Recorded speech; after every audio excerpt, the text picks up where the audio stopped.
Hey YouTube, so I'm here for my week 22 update since having gastric bypass surgery. And last week I was 288 pounds and this week I'm 284.8 pounds. So that's a 3.2 pound loss, which I'm really happy with because this past week I didn't do as much exercise as I usually do because my goal has been 5 days a week, whether it's water aerobics, exercise bike, just some kind of physical activity 5 days a week, and then 2 days off. And they're not normally the same days off. It's just kind of like whenever I feel like being lazy or just want to take the day off or I'm too busy, like I'll pick that day to be one of my 2 days. I had a lot of emotional stuff kind of go on this week, so you know, that's why I really didn't exercise like I needed to.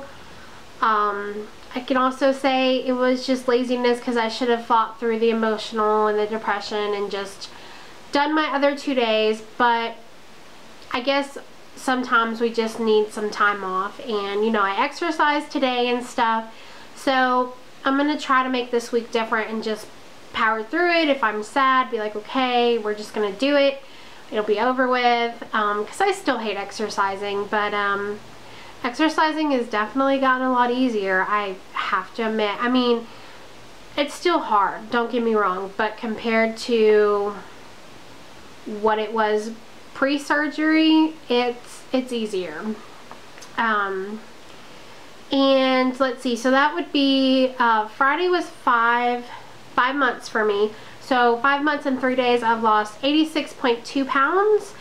And then if you add my 25 pounds before surgery, that's 111.2. So I'm definitely happy with those numbers. I'll say a little personal goal I've had for myself is at 6 months to have lost 100 pounds, you know, from the day of surgery to 6 months.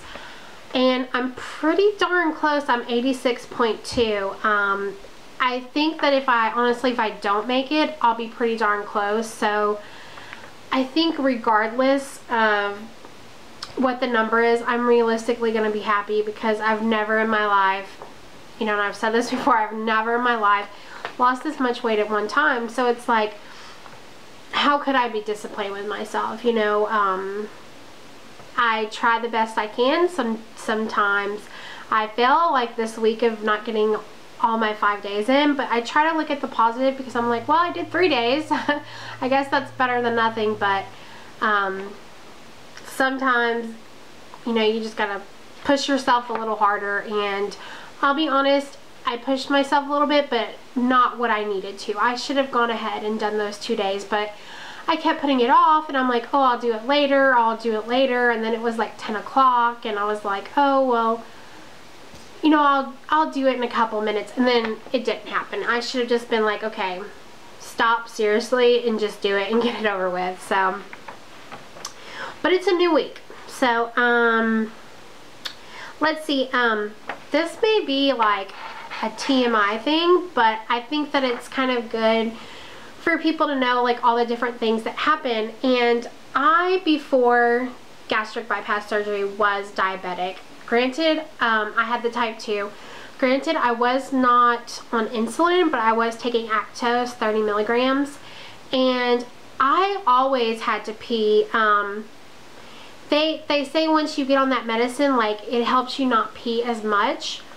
But I still peed quite a bit. And since having surgery and not being diabetic anymore, kind of like going into remission, because my doctors say that once I'm like a senior citizen again, then I'll probably have type 2 again. So, but since having surgery, I've really noticed, and it seems like the further I'm out too, the more I notice that I don't pee as much as I used to. I could hold my pee for a lot longer. Like before surgery, I would get up like 2 or 3 times during the night and go to the restroom, and now I can sleep like all night long and not need to go to the restroom. For me, that's a big difference because that's like a sleep disturbance. Like maybe if you're in your REM sleep or something and having to go to the restroom, and just like during you know, like if you're at work or something, not having to pee as much, that it's really helpful.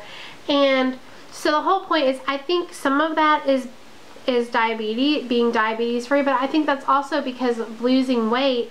You're not having as much weight on your bladder, and I may be totally wrong, but it's just kind of what I'm thinking. But not having as much like weight in pounds on your bladder, maybe your bladder can hold more because there's more room for it to expand and stuff.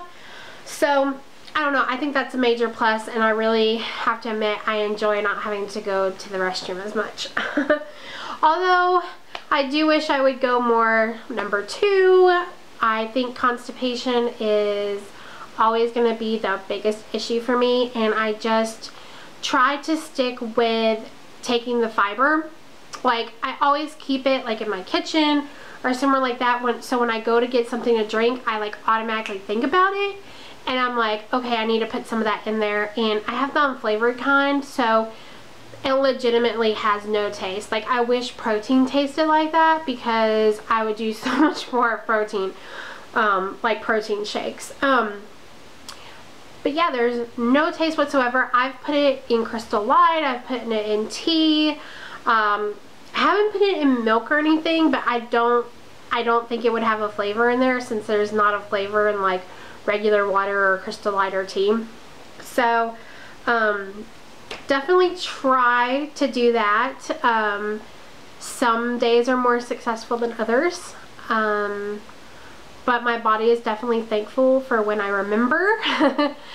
And another symptom I've been kind of noticing is my hair falling out, which I was really, really hoping it wouldn't, but I really figured it would, because already I have hypothyroidism, and that's where your thyroid doesn't make as much, you know, chemicals that your body needs throughout. And I am on a Synthyroid, but it doesn't alleviate all my symptoms, and one of my symptoms is hair loss, and it's all mainly like right up here, but I've been noticing even more of it falling out. So I know it's from the surgery. I'm really glad that it will eventually come back, because my hair is already thin and fine, and I don't want to lose any more. But I just notice hair falling more, like I'll see more on my shirt, or when I brush my hair there will be more kind of pieces coming out. I don't get like chunks, but it's a lot of like little strands. So that's really disappointing, but like I say, I really figured that was gonna happen. I've heard it comes back like after a year, like after the year mark, so hopefully that's true, fingers crossed. Yeah, because my hair when I was younger, it used to be thick and long, and now it's just fine and thin. And some people say they can't notice it, but I really can notice it like up through here from my hypothyroidism. So we'll see. Those are really the main things that have happened this past week. Like really it wasn't that eventful of a week. Like I say, it was an emotional week because I was dealing with certain things that were going on in my life. Some of those things are better, so I'm hoping to have a better week. And I also wanted to let y'all know about a certain protein. I found this protein, and it's from Unduri, I think is how you say it, but it's this protein cheese sauce, and it gives a recipe on the back of how to like make it for macaroni and cheese, and also like for a cheese sauce that you put on like potatoes or broccoli or something.